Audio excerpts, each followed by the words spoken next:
paano magtrabaho na hindi ka napapagod. How to work without being exhausted. Para po sa akin, may 3 paraan. At gusto ko po baunin niyo ang 3 paraan na ito para kayo din palaging merong lakas sa gitna ng inyong mga obligasyon, sa gitna ng inyong pagsasakripisyo, sa gitna ng inyong pagtatrabaho. The first one, be passionate. Remember that passion is doing what you love. Amen? At ano po ang stress? That is the opposite. Stress is doing what you hate. Kahit na anong gawin mo, kung wala ang loob mo dyan, mapapagod at mapapagod ka. Pero pag gustong-gusto mo yung ginagawa mo, kahit na matagal mo ginagawa yan, kahit na minsan hindi ka swelduhan, masaya ka pa rin at punong-puno ka ng lakas. Amen? Bakit po sa tingin niyong ating Panginoon hindi po nagsasawa sa pagtuturo? Balikan niyo man po ang mabuting balita. Sabi, Jesus can teach for the whole day. Bakit po ang ating Panginoon hindi nagsasawa sa pagpapagaling, pagtulong ng ibang tao nung siya'y nabubuhay? Kahit na napakaraming mga tao, yung mga Pariseo, mga nakakatanda ng bayan, ayaw siya. Minsan pa nga pinaplano na siya'y patayin. Di po ba nakaka-stress din yon? Nagkaroon ng lakas ang ating Panginoon. Naging tapat siya, naging napakasipag niya kasi gusto niya yung ginagawa niya. Kasi mahal niya yung mission niya. At totoo naman po, di po ba?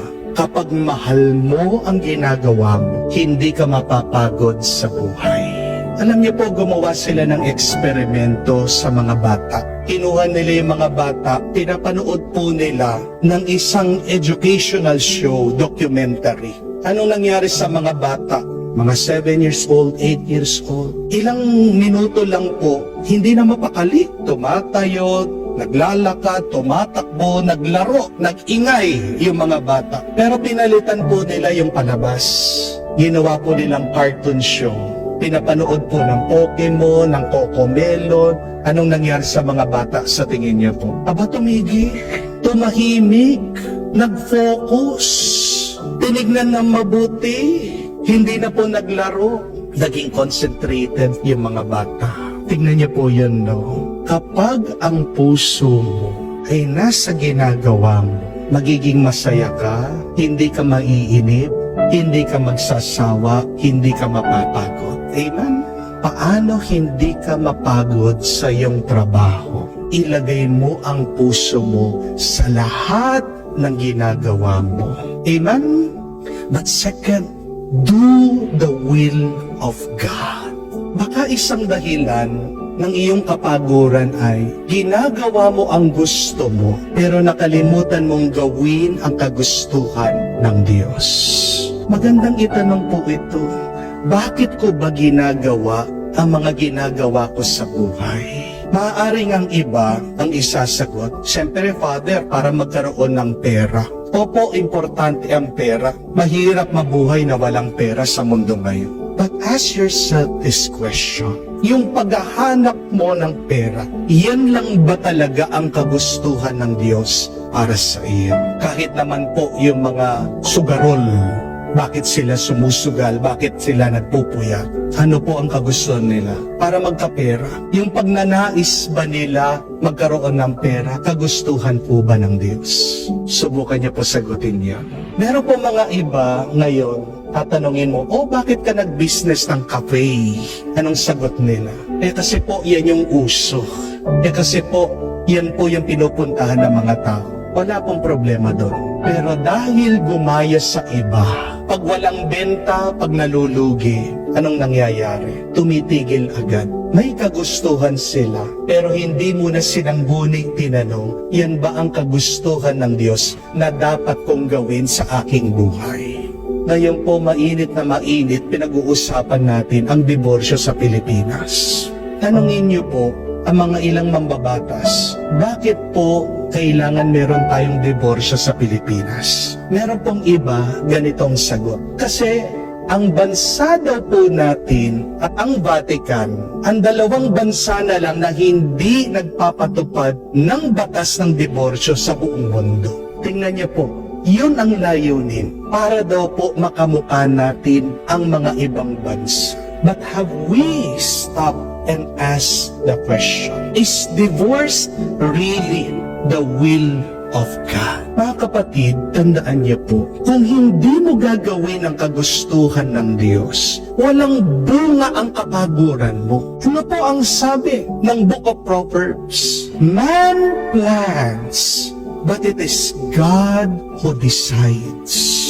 Kahit na mangarap ka, kahit na umpisahan mo, kung hindi yan tinakda ng Diyos, hindi magtatagal yan at hindi makakabuti sa iyo yan. Minsan sa mga kinakasal ko po, sinasabihan ko sila, hindi porket nabuntis ka, kailangan magpakasal ka na. Kung hindi yan kagustuhan ng Diyos, kung nabuntis ka dahil sa kapusukan, dahil sabihin mo hindi sinasadya, aksidente, huwag niyong itutuloy ang kasal na yan. Kasi darating ang araw, kayo din ang mahihirapan. Kayong dalawa din ang magkakaroon ng problema, hindi magtatagal ang inyong pagsasama. Kung hindi kagustuhan ng Diyos ang pagsasama ng dalawa, magkakaroon at magkakaroon yan ng hadlang. Magiging mabigat ang relasyon at pagsasama. Amen? Kaya nga po magandang pagmunihan. Bakit ba pagod na pagod ako? Baka naman meron akong ginagawa na gusto ko, pero hindi yan kagustuhan ng Diyos. Amen? Maaaring ginagawa mong gusto mo, pero hindi gusto ng Diyos. Magkakaproblema ka at hindi ka magtatagumpay sa buhay. Third and last, make rest a part of your work. Alam niyo po ba kung bakit merong Sabat? Siguro po yung mga iba, pag naririnig yung salitang Sabat, ang nasa isip nila, Father, Lord's Day. Ang Sabat po ay para purihin natin, pasalamatan ang Diyos, ang araw na yan para sa Diyos. That's right, tama po. Pero ang original na layunin or purpose ng Sabat para saan? Para lang po sa pagpapahinga. Tandaan niyo po sa Genesis, basahin niyo, ilang araw nagtrabaho ang Diyos? 6. Pagkatapos siyang magtrabaho, anong ginawa niya doon sa pangpito? Nagpahinga. Bago ka magpahinga, anong kailangan mong gawin? Kailangan mong magtrabaho. Anong ibig sabihin? Wala kang karapatang magpahinga kung hindi ka nagtrabaho. Amen? So, rest is a part of work. Remember that. Rest is not a reward of your work, but always rest is a part of your work. Kaya nga po, walang karapatang magpahinga ang mga hindi nagtatrabaho. Amen? Walang karapatang magpahinga ang mga tamad at batugan. Amen? Pag nagpapahinga ka lang na nagpapahinga, unang-una dyan, nasisira ang iyong pangangatawan. Pag hindi gumagalaw ang katawan mo, magkakasakit ka. At sakit din sa kaluluwa ang katamaran. Amen? Pag wala kang ninanais na gawing mabuti at maganda, may sakit ang iyong pag-iisip at ang inyong kaluluwa.